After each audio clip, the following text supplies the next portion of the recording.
aujourd'hui, je vais vous emmener en expédition en plein milieu de la jungle. Et en plus, pas n'importe quelle époque, puisque cette époque, ça va être celle de la guerre du Vietnam. Alors certes, le sujet dit comme ça va pas forcément paraître très sympa, et pourtant, moi, je suis assez content. Je suis assez content parce que les récits de guerre non réalistes, hein, je précise, non réalistes, ça fait un petit moment qu'on n'en a pas eu. Et là, en l'occurrence, c'est ce sur quoi est parti Thomas Legrain, avec son dernier album qui est Lata. Alors, Lata, vous l'avez compris, je vous ai parlé de guerre du Vietnam, donc on va suivre des GIs, des barbouzes.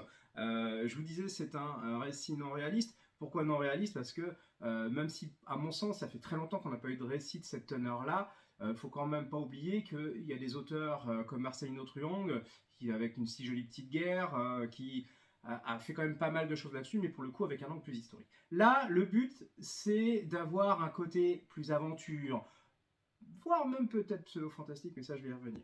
Euh, donc, pleine guerre du Vietnam, c'est ce qu'on va suivre. Et je dis pleine guerre du Vietnam, c'est pas un hasard parce qu'on va être en 65.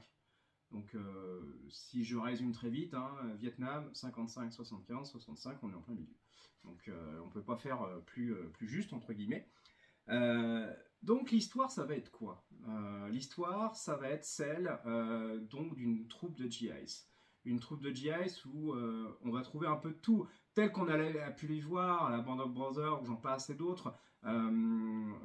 Ces troupes qui sont constituées, mais au final qui sont hyper disparates. Ce sont des frères d'armes, ils se soutiennent parce qu'au final, il y a la mort à chaque coin. Mais si on les prend séparément, c'est pas forcément des crèmes. Alors certains l'étaient et sont devenus pires à cause de la guerre, d'autres c'était déjà des gens peu recommandables dans le civil. Autant vous dire que la guerre les a pas arrangés.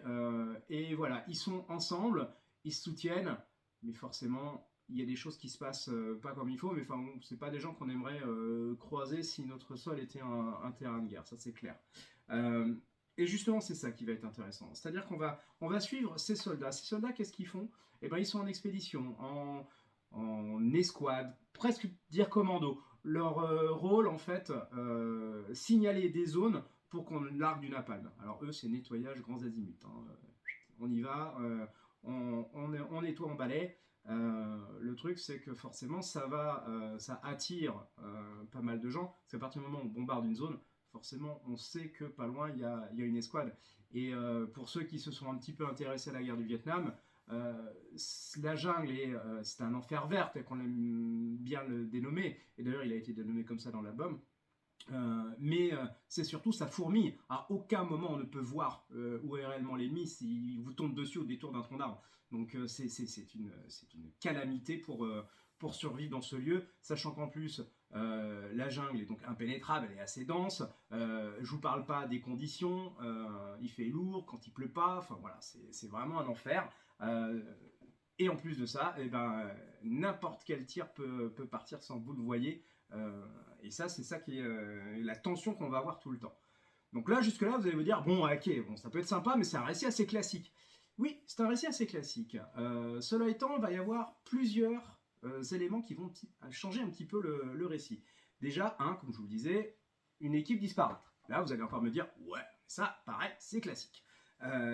Effectivement, équipe disparate, mais là, on va commencer à mettre un élément extérieur, un photographe, journaliste, qui vient là pour justement eh bien, rendre compte du reportage, de ce qui se passe, etc. Alors vous allez dire, oui, bon, les journalistes étaient muselés, ben, on est plutôt à l'époque, justement, 10 ans de guerre du Vietnam, donc on veut un peu ouvrir, contrôler l'image, certes, mais un peu ouvrir, dire ce qui se passe et tout ce qui est. Bon, ok, on le suit. En plus, eh ben, a priori, il est d'origine vietnamienne. Déjà, au niveau de la tension, je vous laisse imaginer. Personne lui fait confiance. Lui, il arrive là, la fleur au fusil, ou je devrais dire la fleur à l'appareil photo, comme s'il était, il était en pleine balade en bord de mer, presque. Ça se demandait ce qu'il fout là. Et donc, personne ne va lui faire confiance. Déjà que nous, on va très vite comprendre qu'il y a un truc qui s'est passé au sein de l'équipe. Parce que je vous parlais de tensions qui sont normales, mais là, il y a autre chose. Les uns s'accusent de certaines choses. On ne comprend pas trop ce qui s'est passé. On sent que la sale guerre a été franchement sale. Le tout est de savoir pourquoi, comment. Euh, Et voilà, ça c'est le premier élément, avec ce petite chose en plus. Et puis va arriver le moment où tout va partir en cacahuète. En cacahuète, c'est-à-dire une embuscade, une fuite éperdue, quelques hommes sur le carreau, malheureusement encore une fois classique, et puis là, un territoire. Un territoire où rien ne se passe comme il faut. Vous allez voir, allez, je vais lancer une référence, je vous préviens tout de suite, c'est pas tout à fait, pas du tout même le même genre, mais cette ambiance peut-être un peu à la Predator, pour ceux qui auraient vu le premier film, j'entends, où on va retrouver cette bande de soldats confrontés à l'inexplicable. Le tout est de savoir si cet inexplicable existe, ou si au contraire, il y a autre chose derrière qui est beaucoup plus humain. C'est tout ce qu'on va découvrir, cette tension qui va petit à petit dévoiler chaque faille de chaque personnage, y compris les plus joyeux, si vous voyez ce que je veux dire.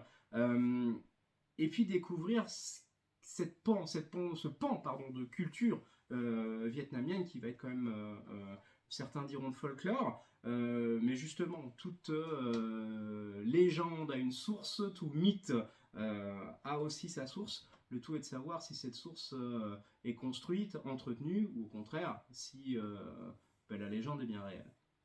C'est tout ce qu'on va suivre dans cette histoire. Alors encore une fois, c'est un très bon album, on se laisse complètement prendre au jeu. En plus, on se fait bien surprendre parce que la grosse qualité de Thomas Legrain, et au-delà de son dessin, puisque là il fait tout, hein, scénario et dessin, c'est d'avoir réussi à prendre, allez, on va dire des poncifs qui sont déjà exploités, et à vous orienter juste dans ce que vous pensez, et vous faire dévier juste comme il faut.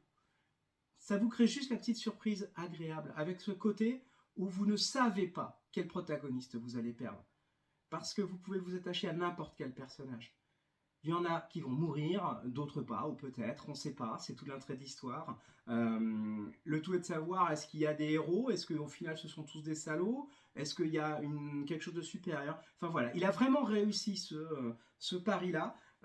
Clairement, il a mérité d'être dans sa collection qui est signée. Il ne faut pas oublier que cette collection-là, on est sur une collection dite d'auteur, avec des œuvres hors normes qui ont déjà eu plusieurs coups de cœur.